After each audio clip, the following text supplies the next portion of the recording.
Embratel, vamos criar juntos o próximo nível.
Estamos de volta com o SET Experience Live e o tema de hoje, o poder da inovação. Seguiremos então com Daniel Monteiro. Daniel é engenheiro eletrônico e um apaixonado por novas tecnologias e gestão da inovação. Na Globo, lidera um time criativo que realiza pesquisas e projetos, principalmente nas áreas de inteligência artificial, realidade virtual, computação, internet das coisas e outras mais. Bom, hoje em dia, quando a gente fala em inovação, né, claro que a gente pensa em tecnologias disruptivas, né? Mas hoje em dia, nesse ambiente onde tecnologia e negócios andam cada vez mais juntos, né, as startups têm um papel extremamente relevante. E não é só pela tecnologia que as startups trazem, né, mas também pela agilidade, pela forma com que elas trabalham, né, pela forma de pensar, pela cultura. Então, nesse painel agora, né, que é do mundo das startups, a gente vai falar sobre inovação aberta, como que grandes empresas podem se relacionar com startups e usar essas startups para trazer novas tecnologias e, principalmente, inovação para o negócio. E para esse painel de hoje, a gente vai ter 3 pessoas ilustres aqui desse ecossistema de inovação.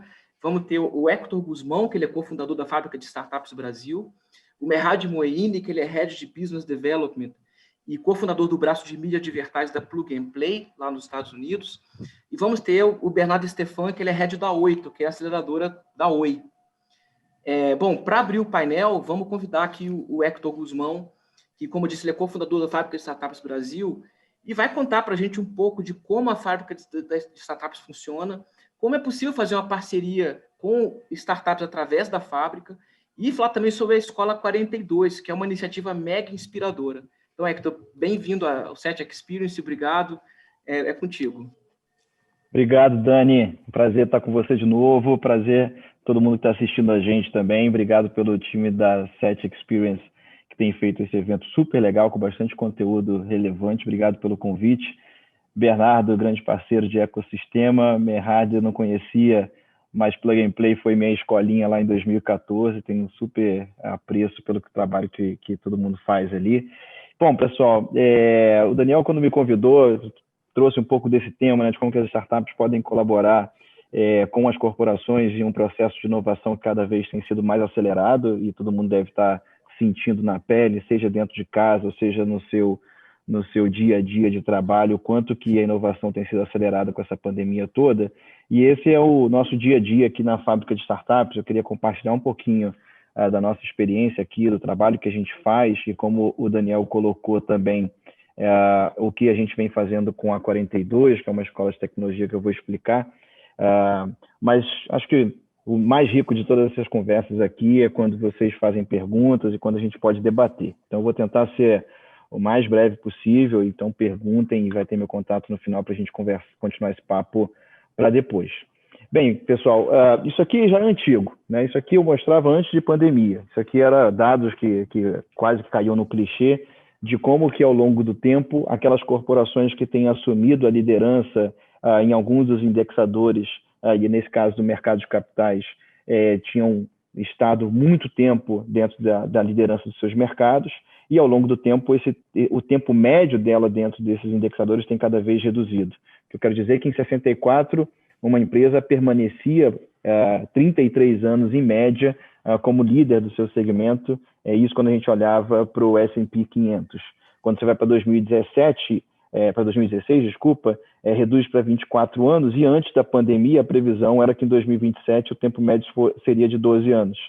Eu diria que isso já caiu pela metade, pelo menos, depois dessa confusão toda. As empresas elas se tornam cada vez mais pressionadas sobre a sua perspectiva de concorrência e disrupção pelos seus mercados, muito pela democratização da tecnologia, mas também porque tem um monte de empreendedor querendo criar coisas que vão transformar segmentos antes liderados por poucos. E aí, trazendo já na prática o que grandes empresas têm feito, e aí trouxe um pouquinho aqui da indústria audiovisual para a gente discutir. A Disney Plus entrou agora no mercado brasileiro com uma força absurda, mas o Disney Plus já começou esse trabalho há um tempo atrás, e a Disney, por toda a história que ela construiu, ela tinha dois desafios gigantescos. Um desafio era cultural, então a Disney tinha um segmento dela muito bem estabelecido do que ela queria fazer como entretenimento, então transformar isso para televisão, para audiovisual, era um desafio cultural da companhia. Eles entendiam que eles tinham que continuar crescendo dentro do seu core business. E o segundo desafio era um desafio até de estímulo da sua liderança. Então, tem um livro super interessante falando sobre a história da Disney Plus, que eles colocavam que como que eles poderiam estimular os executivos a criarem um negócio novo que não tinha ainda um modelo de negócio ideal, sendo que os seus bônus eram pré-fixados em cima de resultado financeiro. Então, eles discutem aqui que até isso tiveram que mudar. Então, no final, quem conseguir criar algum negócio que cada vez esteja sendo mais validado no mercado, mesmo que haja erros e acertos, que vai ser considerado como performando bem e não mais trazendo resultado financeiro para a companhia. A minha vaca leiteira, que é que a Disney tradicional, continua buscando resultado, mas a Disney Plus não. Os meus incentivos são completamente diferentes. Então, as corporações precisam trabalhar muito a cultura e até mesmo os seus estímulos para conseguirem inovar. E ainda um outro exemplo de como que acelera esse processo cada vez mais, como que uma corporação que ainda é lenta consegue acelerar, é o processo de inovação aberta. O que é inovação aberta? É quando uma grande empresa vai para o mercado de uma maneira mais abrangente possível e coloca os seus desafios para que startups possam trazer soluções, para que universidades possam trazer soluções, entre outros stakeholders. E esse case, para mim, é muito enigmático da Comcast, porque a Comcast ela sempre foi uma produtora de conteúdo e de mídia, e ela se conectou com a Peloton, que é uma startup que criou uma bicicleta de spinning, que o diferencial dela é te colocar numa sala ao vivo, como essa que a gente está aqui, e você conseguir interagir com alunos do mundo todo e com um professor que está dando aula de algum lugar do mundo. Então, dentro da sua casa, você está imergindo dentro de uma sala virtual de spinning. O core business dessa startup era produzir a bicicleta de spinning. O core business da Comcast sempre foi produzir conteúdo. Quando elas se juntaram, ou seja, a Comcast apoiou a startup a produzir conteúdo, fazendo com que o conteúdo dela chegasse dentro do quarto para que o usuário conseguisse interagir com as suas mídias num ambiente totalmente diferente de um contexto da Comcast, a Peloton conseguiu ter muito mais liberdade para crescer ao redor do mundo. A Peloton, se vocês jogarem rápido no Google qualquer dia desses, vocês vão ver o quanto que ela cresceu durante a pandemia. Mas ela já vinha crescendo desde 2017. Em 2017, ela faz essa parceria estratégica de conteúdo com a Comcast. Em 2018, a Comcast percebe que é muito maior aquele business do que geração de conteúdo. Então, a Comcast ela entra com investimento em duas rodadas de investimento distintas. E a Peloton ela abre o capital na Bolsa de Nova York, fazendo aí um IPO que levanta uma boa grana, ou seja, já rentabilizando o capital da Comcast muito mais do que investimento estratégico. E aí, em 2020, a Comcast, muito satisfeita com a sua rentabilidade, ela vende 50% das participações que ela tinha, valorizando um pouco do que eu estou colocando aqui. Então, essa conexão entre uma corporação e uma startup é a riqueza de você acelerar a inovação dentro da companhia. E isso que a Fábrica de Startups faz. A gente nasceu em Portugal em 2012, a gente trouxe aqui para o Rio de Janeiro em 2018 esse modelo que foi muito adaptado para a realidade do Brasil, mas a gente conecta essas grandes corporações com as startups baseado em 3 pilares, que é um pouco daquilo que eu coloquei como cases aqui de Disney e de Comcast. A gente trabalha a cultura de inovação, lembre lá do Disney, da Disney, não existe inovação dentro de casa se não se trabalhar cultura. A gente trabalha inovação aberta, então a gente faz a mesma coisa que a Comcast buscou fazer com a Peloton. Vamos trazer desafios, oportunidades, expertise da corporação e vamos conectá-las com startups que possam fazer negócio. E branding no sentido de posicionar essa corporação que é muito vista como uma empresa clássica, que não tem aqui um canal de abertura com as startups, mas ela passa a ser vista como um player interessante para as startups fazerem negócio. E para o lado das startups, a gente apoia elas a crescerem a tal ponto que possam fazer negócios com essas grandes empresas. Aqui a gente tem empresas de diferentes segmentos, hoje são 14 corporações de 10 segmentos distintos, mas desde 2019, desde 2018, a gente trabalhou com um pouco mais de 30 corporações. E pelo outro lado, pelo lado das startups, a gente, quando solta esses desafios no mercado, a gente sempre tem uma abrangência nacional, foram 1.085 startups inscritas desde 2019, em cada programa, ou seja, a cada chamada que a gente faz baseado nesses desafios e oportunidades das corporações. Óbvio que tem um funil aqui, então foram 1.085 inscritos, a gente selecionou 225 dos 20 programas diferentes que a gente rodou aí desde 2018.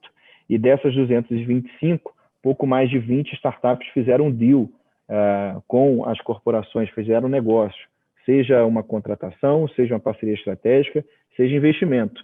Então, são cheques de R$100 mil até cheques de um deal que saiu no mês passado de R$4 milhões de investimento numa startup. Então, esse é um pouco do que a gente faz aqui na fábrica de startups, entre a corporação e entre a startup, fomentando a inovação em diferentes segmentos com que a gente trabalha. Aqui é só o espaço que eu estou, infelizmente a gente não está presencialmente, mas aliás, essa cadeira que está aqui é exatamente a que eu estou sentado. A gente tem um auditório para fomentar muito conteúdo, estimular mesmo o mercado, seja, isso aqui são 100 executivos da Shell, um cliente nosso, num dia de evento para a gente trazer conteúdo, impactando ali o pilar de cultura que eu comentei, e por fim, algum pouco mais de ilustração do nosso espaço. Bom, então a fábrica de startups é isso, mas a gente tinha um calcanhar de Aquiles, que é um calcanhar de Aquiles compartilhado com o calcanhar de Aquiles das nossas corporações e das startups que estão com a gente. E mais do que isso, né, a gente precisa abrir a fronteira e olhar para fora. E quando a gente olhava para fora, aqui na fábrica de startups, a gente está num prédio AAA no Rio de Janeiro, um prédio super legal, são 3.200 metros quadrados, mas quando eu abro a janela eu vejo ali uma realidade muito diferente. A gente tem uma favela aqui na frente que tem 10 mil jovens de 18 a 35 anos, e o nosso calcanhar de Aquiles, que é o mesmo das corporações das startups, era mão de obra tecnológica. No Brasil, a gente tem um déficit de 1 para 7 pessoas, para cada uma vaga, para cada 7 vagas, você tem uma pessoa para a área de tecnologia, então você tem um déficit muito grande. E a gente foi buscar no mundo o que poderia inserir essas pessoas, desenvolvendo elas a uma mão de obra qualificada, com esse calcanhar de Aquiles, que é a mão de obra que a gente precisa em tecnologia. E a gente encontrou a 42. 42, ela nasce na França, em 2012, e hoje já somos mais de 20, já aumentou esse número de 29, a gente está passando dos 30 escolas no mundo. É um projeto 100% sem fins lucrativos, é um projeto de impacto no mundo todo, em diferentes modelos. Aqui no Brasil, a gente anunciou na semana passada a Vale, mas a gente já tem outros 2 sponsors, são empresas que patrocinam a 42, e ela tem um modelo de ensino muito disruptivo. A 42 criou uma metodologia que ela tirou o professor, né, o mestre de dentro da sala, e ela criou um ensino colaborativo, é um ensino que alunos aprendem com alunos, e desenvolvendo muito mais do que o hard skill, né, muito mais do que o aprendizado em tecnologia, mas também desenvolvendo o soft skill que muita gente de tecnologia precisa desenvolver nas suas interações e etc. Ele é 100% gratuito, como eu comentei, ele não exige nenhum pré-requisito, ele é agnóstico à raça, à formação, status social, mas a pessoa só precisa ter 18 anos ou mais para conseguir se candidatar a 42. O site da 42, inclusive, é 42.rio, e a gente está com inscrições abertas nesse momento para a turma que começa em abril do ano que vem. Isso aqui é um pouco da galáxia, não vou entrar em detalhe, mas o fato é que a 42 forma esse aluno até um nível de engenheiro de software. É um curso que leva de 3 a 5 anos, porque a escola funciona 24/7, então a pessoa adapta ali o seu tempo, o seu horário. Mas você pode se formar numa trilha de games, de hardware, de software, de segurança, enfim, o que você quiser. E como eu disse, ela tem um potencial de impacto no mercado muito por esse déficit que a gente já tinha antes de pandemia e que agora a gente aumenta de novo esse spread de mão de obra muito porque as pessoas caíram na real que podem contratar pessoas de qualquer lugar do mundo. Então, a gente já tinha um déficit de mão de obra tecnológica no Brasil e agora você vai começar a competir com empresas de qualquer lugar do mundo que querem contratar os nossos profissionais. Ainda mais com um câmbio que joga a desfavor da gente. Imagino o que o Daniel e a Globo.com devem estar sofrendo. Então, esse é um desafio que a gente tem aqui para trabalhar bastante. Então, esse é um pouquinho da fábrica de startups, um pouco do que a gente enxerga de oportunidade em colaborar com as corporações e as startups para co-inovarem, para se tornarem mais eficientes. E a 42, que fala com o nosso propósito de impacto, mas que também preenche uma lacuna de mercado muito importante para a gente desenvolver. Bom, isso é um pouquinho do que a gente faz aqui. Aqui tem os meu contato, que é o meu e-mail, assim como no LinkedIn, se você buscar Hector Guzmão, também a gente se conecta. Acho que é um orgulho para a gente ter uma instituição como a Fábrica aqui no Brasil e no Rio. E eu trouxe aqui uma pergunta da plateia, a pergunta do Sérgio Santoro, da Record TV, e ele pergunta: qual seria a maior dificuldade na integração de empresas clássicas com as startups? Legal. Primeiro de tudo, qual que é o seu planejamento estratégico? Ou seja, o que você quer relacionado com as startups? Você quer resolver desafios de back-office? Então, você vai precisar engajar muito a sua área de tecnologia. Então, como é que essa área de tecnologia se estrutura e compra esse projeto que vai aparecer um monte de startups aqui para integrar? Não é mas também você conseguir criar novos negócios. Então, eu estou num mercado que ele está sendo disruptado. Então, eu quero criar novos negócios com as startups. Se eu quero fazer isso, como é que a minha governança vai ser um blocker para isso? Então, deixa eu criar uma governança separada. Eu tenho uma governança do meu business usual e eu tenho uma governança para novos negócios com startups. Uma não mexe com a outra, porque senão vai dar problema. Né? As metas de quem perguntou, por exemplo, devem ser metas de curto prazo. E criar novos negócios com startups não dá para ser de curto prazo. Quero investir em startups? E será que é o caminho de investir? Eu deveria por literatura, mas eu preciso me estruturar. Então, deixa eu amadurecer, talvez, fazendo trabalhos aqui de back-office, engajando a minha área de tecnologia, as lideranças para colocar seus desafios. Mas depois eu já avanço para novos negócios e crio aqui com um ecossistema com uma governança separada. E terceiro, depois que já estiver mais maduro, eu começo a caminhar para investir. Mas eu diria que o primeiro é você saber para onde você quer ir, qual o seu planejamento estratégico e seguir ele, obviamente adaptando às realidades do momento, mas tendo as flexibilidades que esse processo aí exige. Perfeito, Hector. Muito obrigado. Foi um conteúdo muito rico para todo mundo que está assistindo a gente. Eu queria já emendar com o nosso segundo palestrante, que é o Merhad Moini, e será um conteúdo em inglês. Ele é Head de Business Development e cofundador do braço de mídia e advertising da Plug and Play, no Vale do Silício. Para quem não conhece, a Plug and Play é uma das maiores aceleradoras de startup do mundo, e a parte de ventures dele já passaram startups como a PayPal, a Dropbox, SoundHound, enfim, empresas gigantes, mega conhecidas. E o Merhad vai explicar para a gente como grandes empresas podem se conectar através da Plug and Play, e especialmente no setor de mídia e entretenimento. Então, Merhad, seja bem-vindo, muito obrigado, é contigo.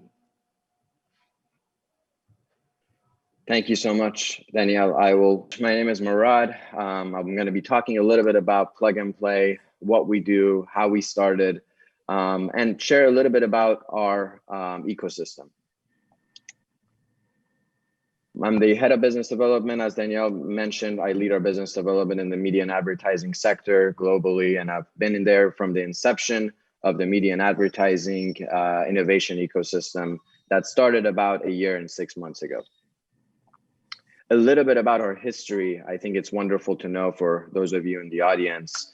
It dated back into the late 90s when the Amidi family, who started Plug and Play, specifically Saeed Amidi, who's the CEO, moved to the States in the late 90s, and they bought a lot of the real estate, including the University Avenue building here you see in Palo Alto, California.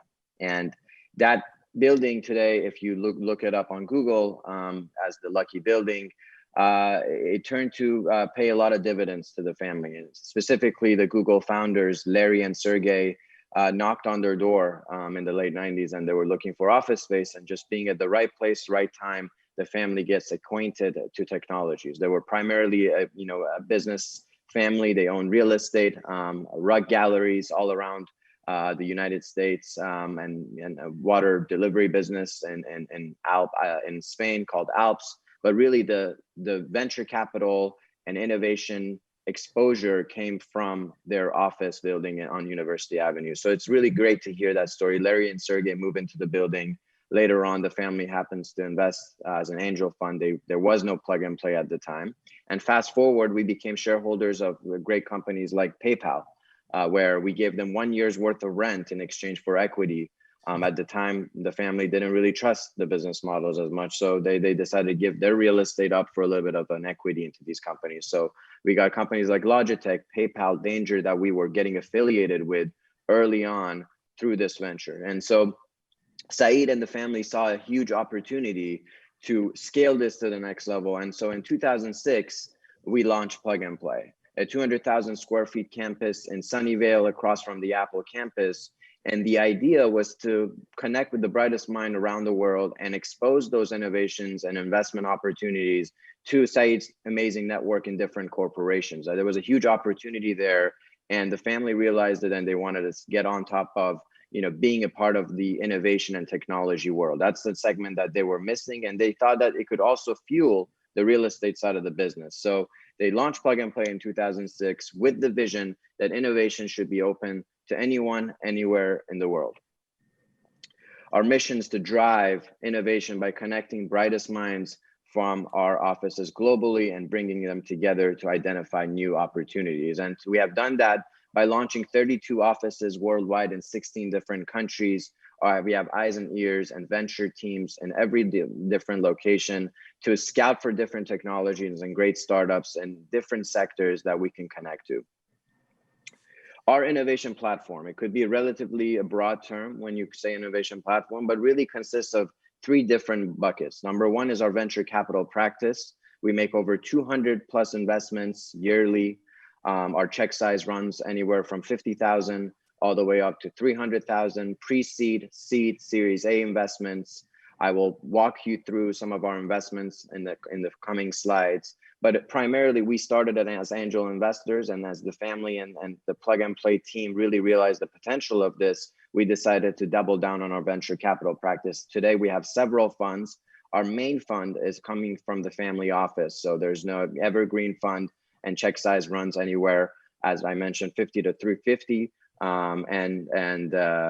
We deploy about 40 million just from the family office. Of course, we have LPs in other locations, including China, Europe, and around the world. Our corporate innovation platform allows us to connect with 400 corporate partners, including Danielle, Grupo Globo in Brazil, and other corporations in South America at the same time. So we connect with these corporate partners that we have in the ecosystem and within different sectors, and we really try to understand where their interest lies, with what business units we're working with, and connect them with the right innovations and technologies. And we also have a major component that we run, and that's the accelerator program. 60 different accelerator programs that we run globally. For instance, for the media and advertising program that our team runs, we run 2 different programs, say one in the fall, one in the summer. And we really try to work with the corporate partners collaboratively to understand where the industry is heading to, what the trends are, and then going and scouting for those companies, which I will elaborate in a second here. A little bit about this all-in-one solution, what we like to call it. Sometimes people say plug and play, how do they help us? I mean, we're only interested in investment, or we're interested in innovation, we're interested in piloting or deal flows. Well, the truth is that we do it all. We do it for different reasons, for different partners, based on the use case and their objectives. For corporate partners, what makes it special is the matchmaking process, understanding where those interests lies, as far as where are the challenges, where are the opportunities, connecting them through our deal flow sessions that are private. They're curated session just under NDA for different entities around the world.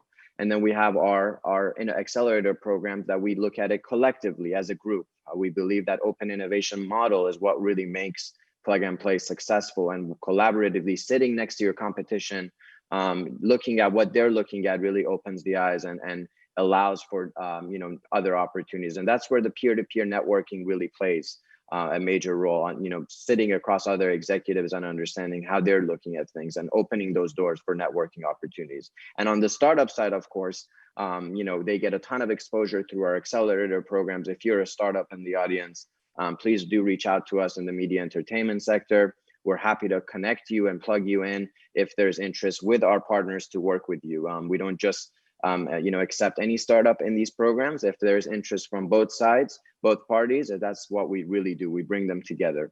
Our global market reach and access, I mentioned, we have over 32 locations worldwide in 16 different countries. Of course, we give office space. Pre-COVID time, we would give office space to the startups that wanted to move to Silicon Valley and really get connected to the Silicon Valley hub. That was definitely something that we do. And of course, we have an office in Brazil as well that we can connect you in terms of locally to give you access in LATAM and other regions in South America. As far as investments, it's key that we are a strategic investor. We like to invest in things that we can add value, and because of our positioning in the market with over 400 corporate partners, we can bring a lot to the table. So a lot of startups want us to be on the cap table and be involved early on, and other VCs constantly are feeding us opportunities that they want Plug and Play to be involved, as we can bring those companies into our programs and into our ecosystem and give them the exposure, the business development, and the reach they need to become successful and go from series, pre-seed to seed to Series A and continue that growth. A little bit about our success. We have had 80 exits since 2006. Our recent success was a company called Honey that we've invested in. As you see, we have a great positioning in the sector, and the reason for our success and why we have done so well as far as our portfolio so far is because we have the industry there. We have 17 different industries that, again, we focus in, and those corporate partners letting us know what the challenges and the opportunities areas are helps us as a VC to guide our investment and our bets in the right directions. And so our companies have raised billions and billions in additional funding, and market cap have reached over billions as well. So I'm glad to be a part of this journey with Plug and Play. And I think if you're a startup, it is great to have you and be involved with you early on to understand where you're heading in the market. A little bit about our corporate partner network. We have over 400 corporate partners, as I mentioned. All of these names and brands that you see here are currently working with us and contributing to Plug and Play's ecosystem, both their time, financially, really wanting to get exposed to the startup ecosystem. And these are some of the startups these are some of the corporate partners that are currently working with us. As you see here, we have the different sectors that I mentioned. Our brand and retail division, which was one of our legacy ecosystems with Panasonic, Adidas, P&G, and we've been around for a long time. And so the brands and retailers that are working with us globally from our operations in Europe and Japan, we're lucky to have some of the largest brands and retailers working with us. Our media and advertising division is relatively new. I will get into it about 1 year and 6 months. I'll give you the journey and how that started in the coming slides. But as you see, every partner here and logo that's working with us is working with us in that sector because they want to know more about that industry, and they want to be more involved in terms of innovation and technology. And so we have partners that are working with us in supply chain and logistics like USPS, and also working with us in media and advertising as they're interested in a focus area and challenge area that is tied to media and advertising. So we have partners working in different ecosystems with us, but we also have partners that are solely involved in driving that forward, like AMC Networks in the media entertainment group. But every partner, the use case could be different. Maybe it is for investments, maybe it's for just getting exposed to startups, and the innovation pipeline and journey for everybody differs. So wherever you are in that journey, we're willing to help and be a part of that with you. And so here's a little bit snapshot of our other partners, from InsurTech being one of our largest divisions currently, our mobility innovation ecosystem with Stuttgart, with Daimler. Today is the largest mobility innovation platform in the world. And really, we really take pride in the platforms we have been able to create in different sectors. So media entertainment, of course, is one of those that is growing fast. And I will give you a little bit of a breakdown in the coming slides. So a little bit about the deal flow sessions that I mentioned earlier. These are private sessions where we understand what you're looking for within a sector and really dive deep. We do about 120 deal flow sessions per month across our 400 corporate partners. You can imagine how many startup introductions we're doing every week and every month. The way it works is, our corporate partners specify a specific challenge, tech challenge or opportunity area that they want to see. Within a course of 2 weeks, we shortlist that to 15 to 20 companies, filter that to 5 to 8, and we then go ahead and schedule private 20 to 30 minute sessions with each startup. These are typically under NDA, one-on-one with the corporate partners and the startups. We take our time to really understand what the partners are looking for. And because of our reach and access to over 30,000 startups globally, and even if we're not connected to them, given our name and positioning in the market as a connector, every founder gets back to us within 24 hours typically. So we get to really connect our partners with the right companies in a very efficient, fast manner. And so the goal of that is to create partnership opportunities, create insights and a lens into what they could be working with, and investment opportunities or acquisitions, and hopefully white label products when it makes sense. And we repeat that over and over and over again. Now the use case differs from each partner. It could be that a corporate partner comes to us and is interested in primarily investments and really expanding that horizon, or they're interested in to learn more into a specific industry and just do some regular R&D. But really that differs based on each corporation on a case-by-case basis. And this is the process. As I mentioned, it only should take 3 to 4 weeks from the date that we capture the focus areas of interest from each partner. As far as events and branding and sponsorship, we're doing 790 events. So there's a lot of opportunities for business development and exposure, both for the corporate partners, but also for the startups that are looking to get exposed. We can help a startup that has a use case in media and entertainment sector, but also plug them into other divisions and other groups that might be relevant to them. So given our reach and exposure, we can really help with that at the same time. As far as our program, again, we run 60 different accelerator programs a year in major sectors and industries in the world. We have a 3-month capturing process where we understand what these corporate partners within each sector are looking for, letting us know what those focus areas are. We then go ahead and filter that down, and then we run a 3-month cohort, 3 months of really just engaging with the companies and really understanding if is there potential to pilot with them and work with them and so forth. By the time the startups get accepted into a 3-month program, chances are that they really have an opportunity to work with the partners within that ecosystem. That's because they have voted on them and they want to work with them. And that's why we don't just accept any company into the program if it doesn't make sense. There needs to be synergy from both sides. And so this is a process. Typically, we review over 500 companies that get applied to us or we're sourcing outside. Our partners then go ahead and have a voting system through our platform called Playbook. It's a proprietary platform of plug and play that we have created. It's a software. They get access to Playbook. Every partner gets access to that. And all of our startups have their profiles there. And so we aggregate all those that list and we share it with our partners twice a year where they go ahead and review this 100 list. And from there, we have the best 15 to 20 companies that get accepted into that 3 month program, where we can help them, give them exposure and business development, and also bring other VCs. We have over 200 VCs in the ecosystem that could support them. So this is a typical process. Our anchor partners, which is a higher level of partnerships with Plug and Play, get to decide what those technologies focus areas look like. They get shortlisted, and then from there we accept the best companies into the program. Here's a snapshot of our platform called Playbook. It's proprietary, it's unique.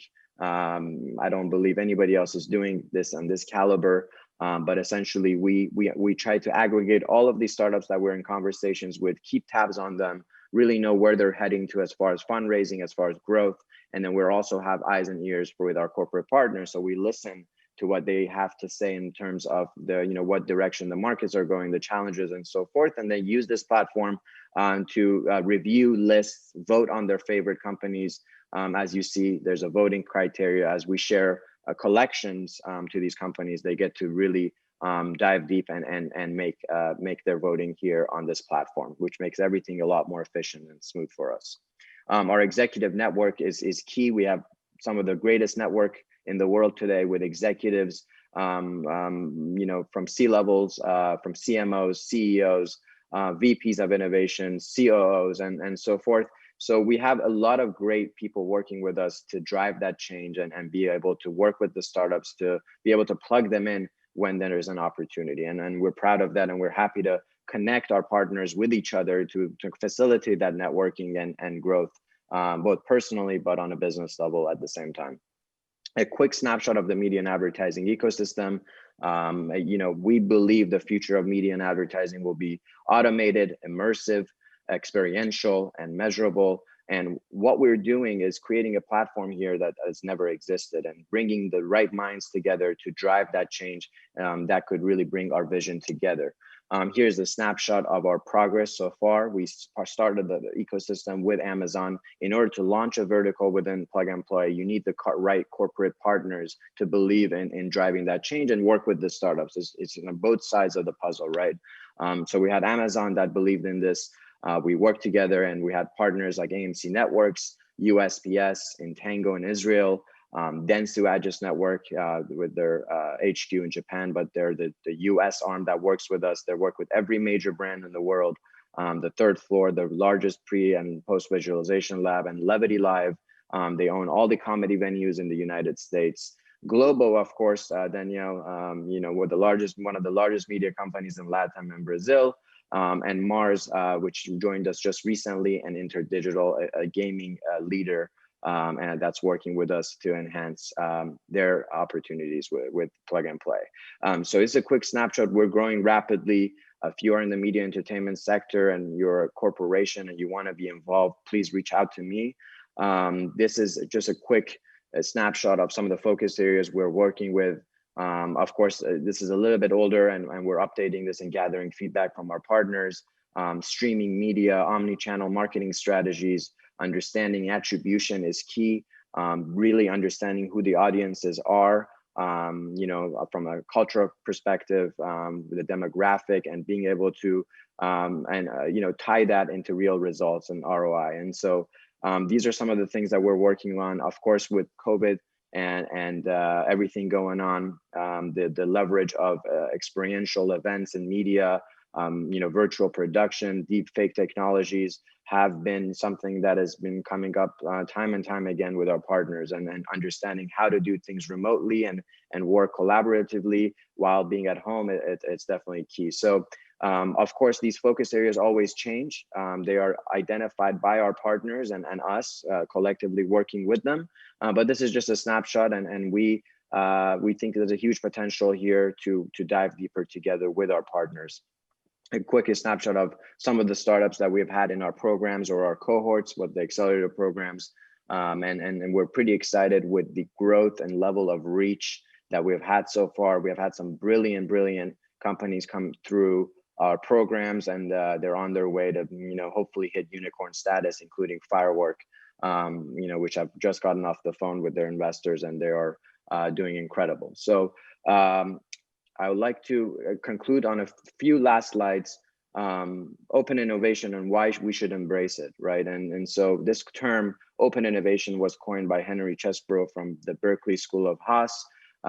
That's not all the smart people work for you. And the people working with us understand that opportunity. They want to open the gates and really dive deep to get access to Plug and Play and the ecosystem. And we really believe in this, in this vision that Henry put together, and he's very credible in the innovation space. And so the three phases of open innovation that we focus on is exposure and exploration, scouting and meeting, and diving into the startup ecosystem, creating value for our partners, launching POCs and pilots with a clear, defined objective, and helping our partners that are, say, legacy partners or wherever they are in this stage, transform their business culturally and really put innovation at the forefront. And we do this no matter what phase you are in within this three layers where we're there to help and accelerate you and get you to the next level. So I'm glad that I'm here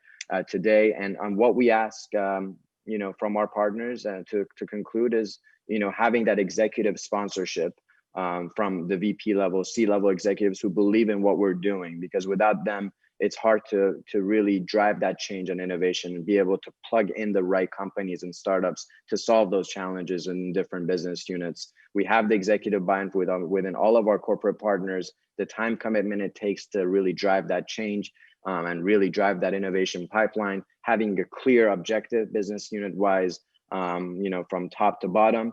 And also all of our partners have a financial commitment to Plug and Play and working with us. So we are appreciative of what they bring to the table and having us be their dedicated team or an extension to their team, as I would say.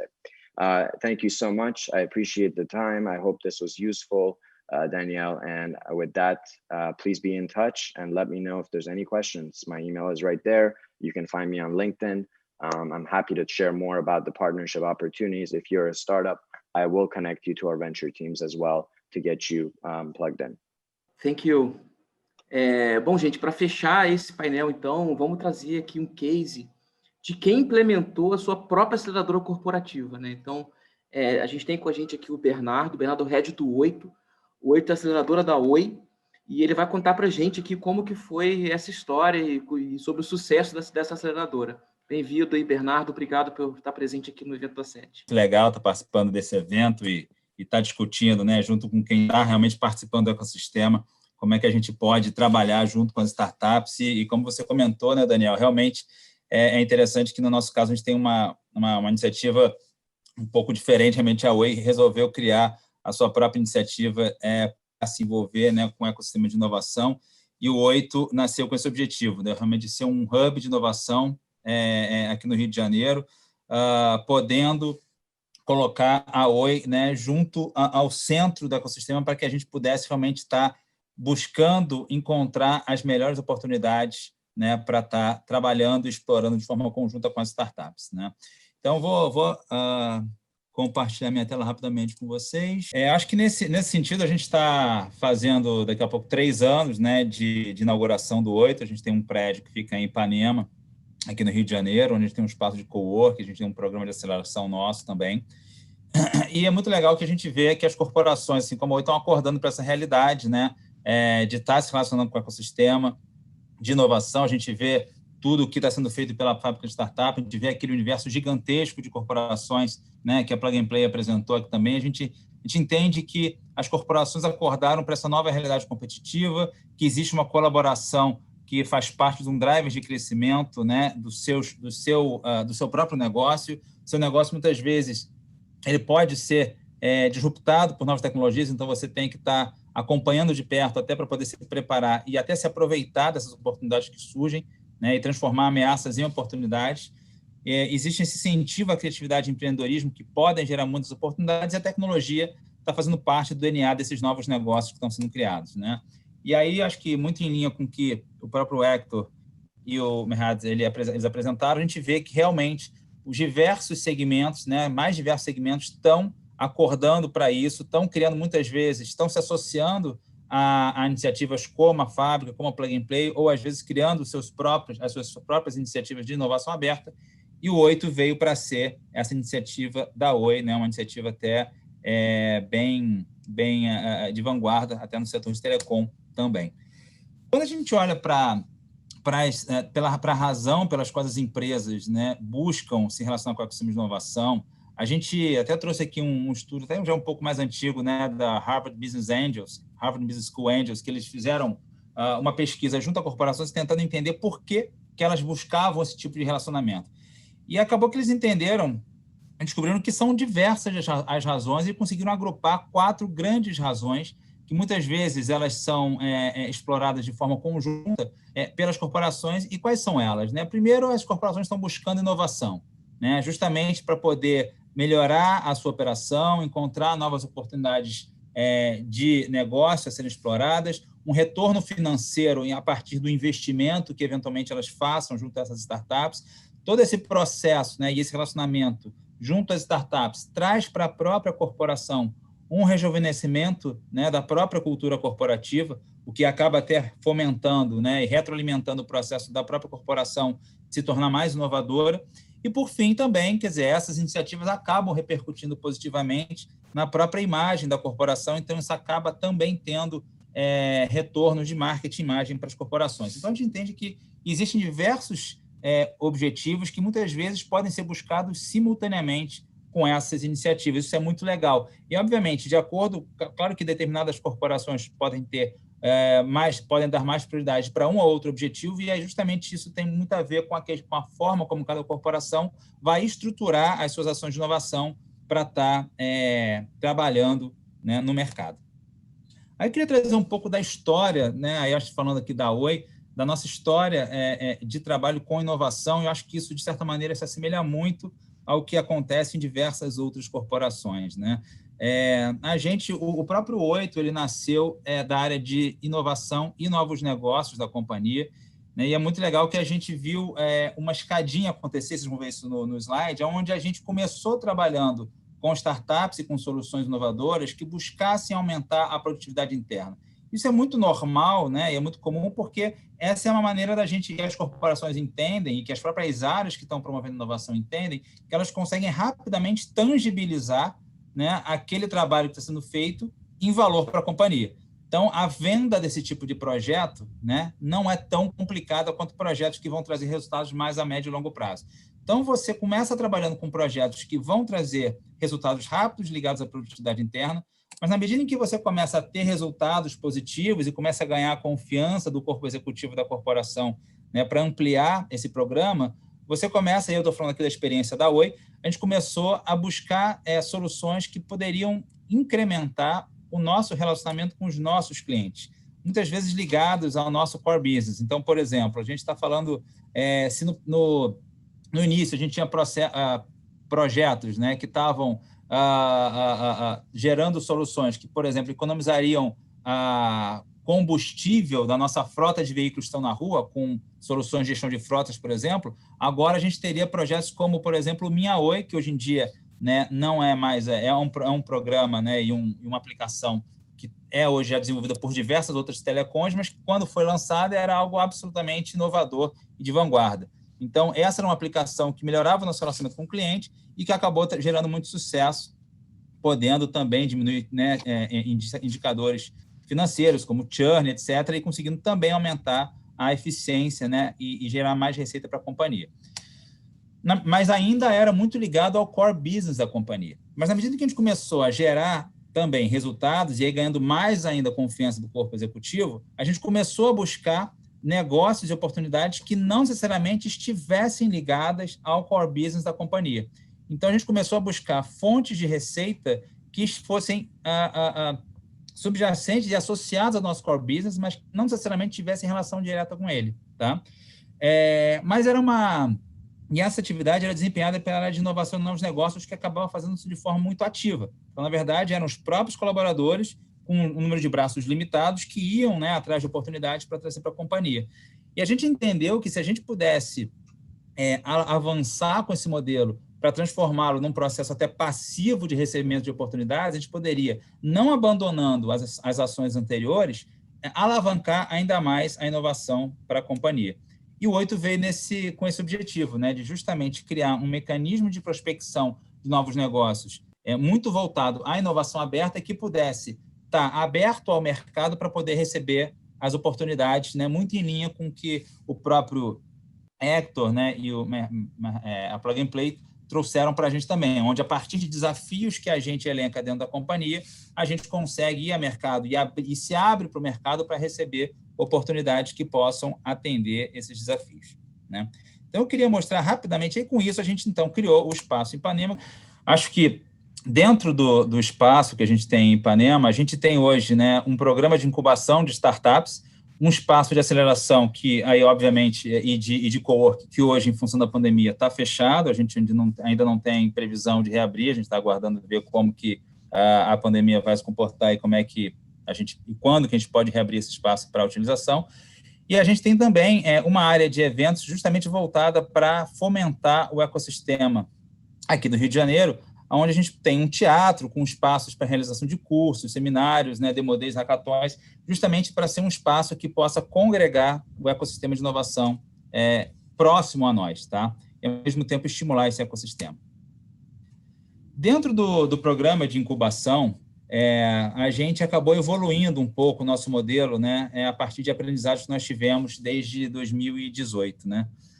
Quando a gente começou, na verdade, a gente tinha um programa de incubação muito baseado nos modelos de aceleração, que são muitos deles das aceleradoras privadas e independentes, que são muito baseados, inclusive, no modelo, né, da própria Y Combinator, onde a gente entregava para as startups espaço de trabalho dentro do cowork, né, um programa de incubação que trazia mentoria e capacitação para essas startups, trazíamos benefícios de parceiros, um acesso facilitado à própria Oi aos parceiros e também um pequeno investimento para essas startups. Em troca, a gente tinha um equity, né, que poderia chegar até 10% de participação dentro das startups que fizessem parte do nosso programa. A gente acabou aprendendo com o tempo que a gente, na verdade, poderia modificar esse modelo para a gente trazer startups um pouco mais maduras e que pudessem se aproveitar das alavancas que a própria Oi tem para ajudar as startups a crescerem. Quais são as alavancas que a Oi tem como corporação? Basicamente, a nossa demanda como corporação, né, que a gente pode eventualmente ser cliente das soluções desenvolvidas pelas startups, ou a nossa base de clientes, que pode efetivamente alavancar em muito a receita dessas startups também. E a gente, então, em função de ter entendido que essas realmente eram as grandes alavancas, a gente acabou modificando um pouco o programa, buscando startups que estivessem num estágio um pouco mais maduro, então a gente acabou vinculando o nosso programa, né, e modificando ele para ser um programa mais voltado a growth, com startups que já tivessem soluções prontas para serem tracionadas.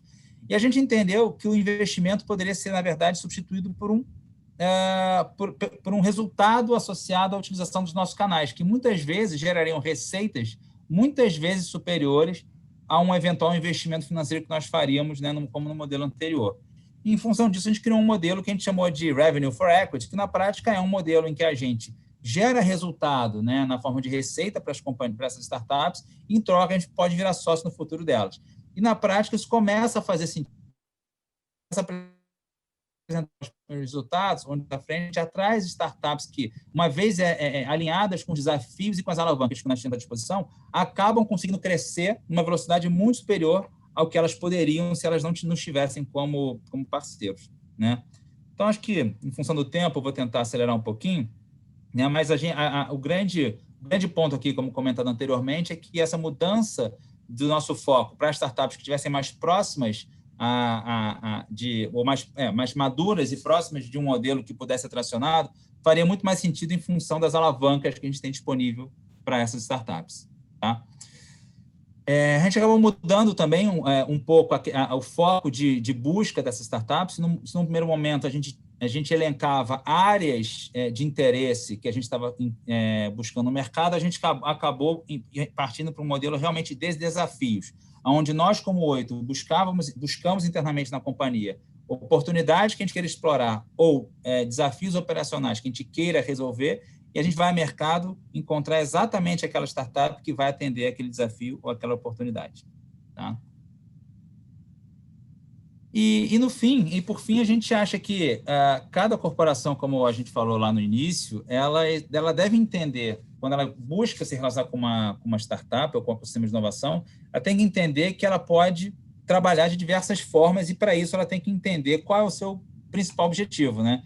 Então, quando uma corporação resolve lidar com startups, ela pode estar buscando simplesmente um sócio diferenciado, buscando soluções que aumentem a eficiência, buscando a evolução do seu portfólio de produtos ou retorno financeiro. E assim como a gente elencou lá atrás, né, naquela pesquisa do Harvard Business Angels, que uma corporação ela poderia estar querendo trabalhar em mais de uma frente simultaneamente, o mesmo é verdade para cá. Então, de novo, quando uma corporação decide por se relacionar com o ecossistema de inovação e ela decide criar as suas ações, ela deve fazer primeiro uma autoanálise para entender quais são seus reais objetivos para conseguir modelar, né, a sua iniciativa de forma a atender esses objetivos da melhor maneira possível, né? E sempre pensar nas alavancas que ela tem a ofertar para as startups, né? Eu acho que essa é uma análise muito importante que cada corporação deve fazer para entender aonde que estão as alavancas para que esse relacionamento seja alavancado, né? Da melhor maneira possível. Eu acho que muitas vezes as corporações elas não param para fazer essa análise, eu acho que é um ponto importante de ser feito a todo momento, até para trazer as startups que podem se utilizar da melhor forma dessas alavancas, tá? E aí, para isso, quando a gente pensa nessas alavancas, a gente entende que cada corporação pode ajudar as startups em diversas frentes, né? Onde elas têm, muitas vezes, uma demanda interna, que pode virar cliente da startup, ela tem uma demanda potencial dos seus clientes estratégicos, né? Ela tem um conhecimento de mercado e do seu segmento que, muitas vezes, as startups não têm, flexibilidade para a implantação de algumas soluções, né? Apoio em gestão, time de produtos, experiência, canais, que muitas vezes isso é algo que pode se alavancar demais, né? As soluções que muitas vezes as startups estão desenvolvendo e que elas não têm os canais adequados para isso, sinergias operacionais e financiamento. Acho que esse trabalho é um trabalho que é bem importante ser feito para as corporações, para elas começarem a se relacionar com o ecossistema de inovação, né? E eu queria trazer rapidamente 3 exemplos, né, que estão começando a funcionar bem aqui dentro de casa, onde um deles é a startup, que é até a última startup que entrou no nosso programa, que é a SM-Place, que é uma startup que está nos ajudando a criar uma nova linha de negócio para a própria Oi. A Oi acabou de lançar recentemente um marketplace, né, chamado Oi Place, e a SM-Places foi uma startup que a gente trouxe para o programa e que hoje está nos ajudando a botar esse produto, esse novo marketplace no mercado, tá? Ela é uma startup que tem conhecimento, tem velocidade de desenvolvimento, né? E, ao mesmo tempo, nós conseguimos ajudá-los a gerar um primeiro business case, né? De relevância com uma grande corporação, ao mesmo tempo em que a gente consegue fazer isso mais rápido e mais barato do que se fosse utilizar um parceiro tradicional de mercado. Ao mesmo tempo em que, uma vez que essa startup está crescendo uma velocidade muito maior do que ela cresceria sem a nossa parceria, a gente consegue também ter uma rentabilização desse ativo, que é o equity que nós chamamos da startup, que com certeza daqui a pouco já está valendo mais do que valia quando nós entramos e em breve pode ser relevante para a própria Oi dentro do seu portfólio de ativos, né? Um outro exemplo legal que a gente traz aqui é o exemplo da Nearby, né? A Nearby é uma startup que também ela veio no nosso primeiro programa de aceleração, que é uma startup que tinha uma solução voltada para monitoramento e proteção pessoal baseada em Bluetooth, mas que com a pandemia, e acho que essa é a grande vantagem, né? E a grande diferença que as startups têm relativamente a corporações, que é a velocidade e flexibilidade de desenvolvimento, ela conseguiu pivotar a sua solução para criar uma solução de combate à Covid, utilizando o mapeamento e rastreamento de interações entre colaboradores nas corporações usando Bluetooth. E eles conseguiram rapidamente criar essa solução, que foi adotada pela Ambev e hoje já está instalada em mais de 20, 30 corporações no Brasil, se aproveitando rapidamente, né, dessa oportunidade gerada pela pandemia e ajudando as corporações a diminuir os impactos do Covid dentro das suas operações. E, por fim, queria trazer um outro exemplo, que essa é uma startup que também está conseguindo evoluir a sua solução rapidamente conosco, que é uma solução que tem uma solução de vending machine de aluguel de powerbank, chamada Energy2Go, onde os usuários, né, eles conseguem alugar baterias quando estão ficando sem bateria na rua, para conseguir recarregar os seus celulares e depois devolver em em outras estações, funciona muito parecido. É um power bank sharing, né? Assim como o bike sharing do Itaú, eles seriam o equivalente, só que para uma solução de power banks. E é uma solução que, obviamente, tem um fit muito grande com a nossa operação móvel, né? A própria Oi agora até está vendendo a operação móvel, mas quando eles entraram no nosso programa, tinha um fit muito grande. E eles estão, inclusive, usando, né, a expertise do nosso programa de aceleração para conseguir, inclusive, evoluir o seu modelo para um modelo até que não dependa de máquinas. Então, por exemplo, hoje estão evoluindo um modelo que era um modelo originalmente voltado para geração de receita a partir do aluguel de baterias, para um modelo onde eles estão agora criando soluções de mídia, né, ao mesmo tempo que eles estão criando, inclusive, um modelo que não depende mais de máquina. Eles estão criando um modelo de aluguel via, eles chamam de charger, né, que são pessoas físicas que têm uma plataforma, ou tem um aplicativo que consegue fazer toda a gestão, né, de aluguel de baterias sem a necessidade de ter uma máquina física instalada no local, o que permite a eles crescer com uma velocidade muito maior e sem grandes investimentos em CAPEX. Né? E acho que isso é algo que esses 3 casos são casos de startups que conseguiram, ao longo do programa, evoluir os seus modelos de negócio, evoluir as suas linhas de receita e conseguir estar num outro patamar diferente daquele que eles estavam quando entraram no programa. Então, queria terminar aqui deixando meu e-mail para vocês e abrir para perguntas. Não sei se a gente vai estar com tempo. Mais uma vez, obrigado pelo espaço. Joia, Bernardo, muito obrigado. Na verdade, a gente deu uma estourada no tempo, peço desculpas. E queria agradecer enormemente aqui o Hector, agradecer o Merhad também, thank you, Merhad. Agradecer o Bernardo, contribuíram aqui com histórias incríveis. E eu quero devolver para o estúdio da 7 com a Lívia. Muito obrigado, pessoal. Muito obrigada, Daniel. Obrigada também a todos os participantes. Voltaremos em breve. Fique conosco.